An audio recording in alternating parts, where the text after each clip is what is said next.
There are many people who have the limitations in their minds, who have lost that fire in their eyes. Most people, ladies and gentlemen, go to their graves living a life far below their potential. And the question is, if you died today, what ideas, what dreams, what talents, what gifts will die with you? You have the ability to do more than you can ever begin to imagine. It's what you create. It's the habit of what you put in your head.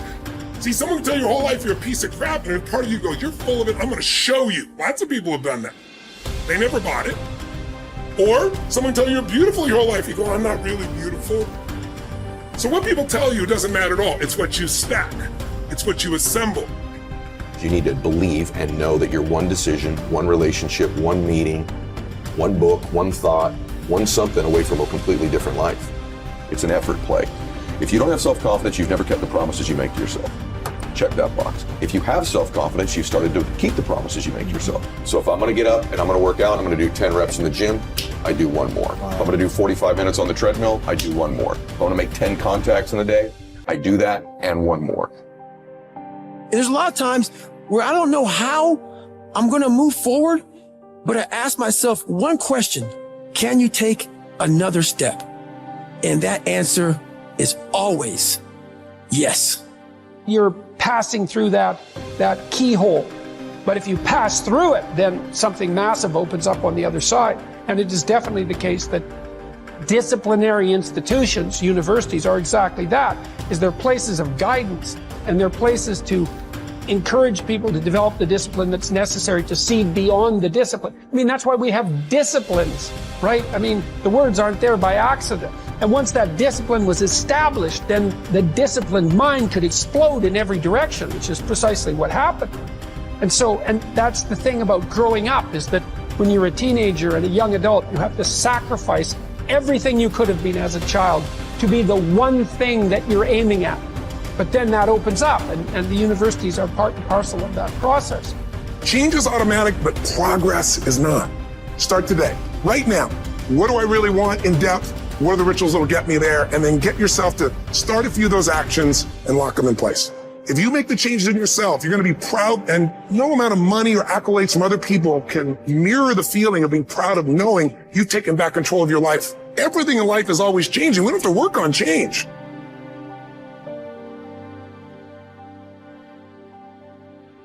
The major key to the good life.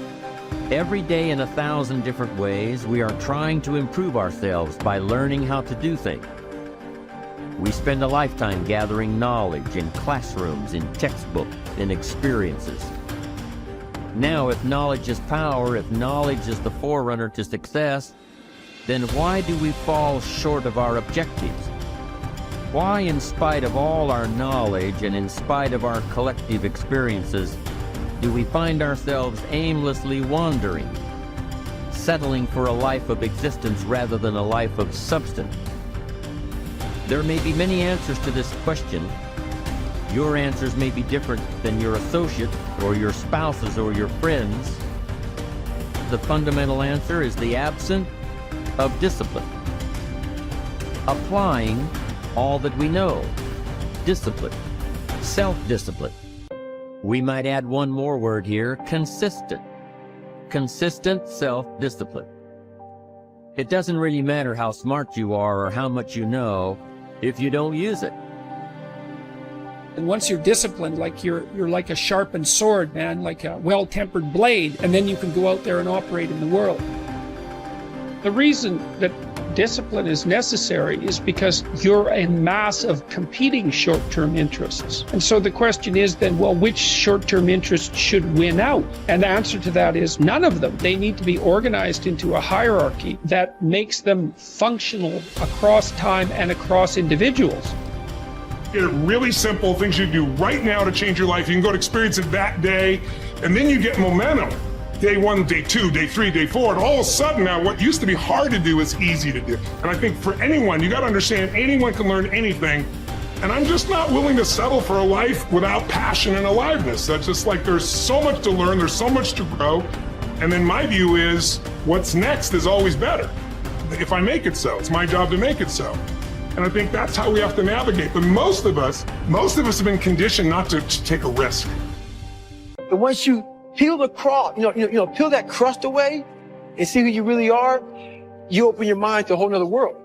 So I've opened my mind up to a whole nother world that most people can't even fathom because they haven't dug deep. So people think I'm crazy because I found a whole nother way of living. I think they're crazy for never even trying to get to the other side of whatever's in front of them. So what drives me every day is finding more of myself. And being my best is a never-ending journey. It is said that the master swordsman Nakayama Hakudo would practice drawing his sword some 2,000 times a day. At the Hayashizaki Temple, in one marathon of endurance training, he was recorded drawing his sword 10,000 times in a single 24-hour period. We can imagine the sheer speed required to do this. And also the deliberateness to do so many reps in so little time. But why would he do such a thing at all?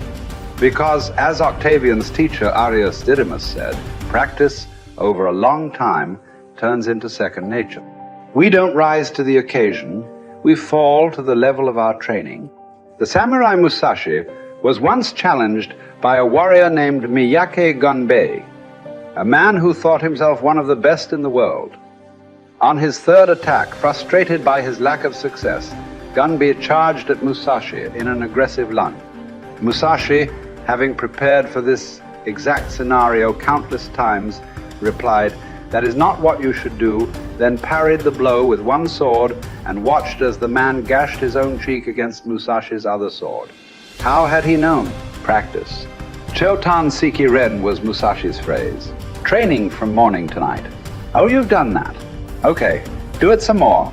And after that, more, more, more.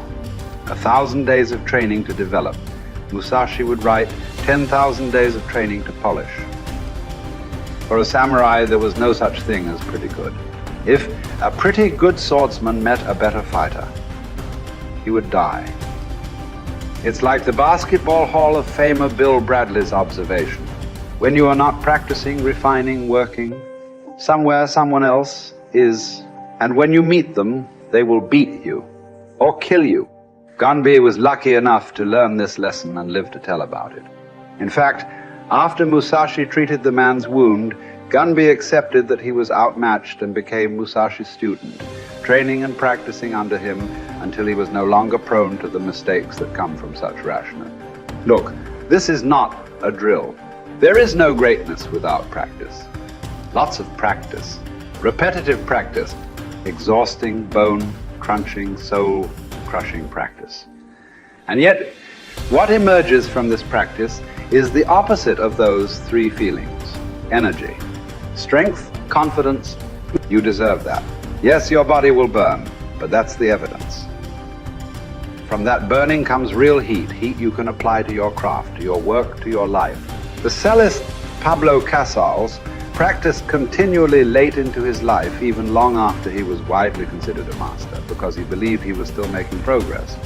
In fact, we might say that progress and practice are synonyms. You can't have the former without the latter. And the latter is worthless without the former. Drawing the sword from the scabbard, thrusting, blocking. To build up your stamina for those skills, you lift weights, you do conditioning. To put it all together, you spar. It's the same with music. You can jam with other talented musicians. You can put all those sessions together to learn new songs. But before all that, as Casals did, you can simply practice your scales in your bedroom for hours upon hours. What are those scales for you? You better know, and you better be doing them. No matter what you do, practice will make you better. Florence Nightingale wanted young nurses to understand that nursing was an art that required as hard a preparation as any painter or sculptor's work. Churchill spent many evenings practicing his impromptu performances.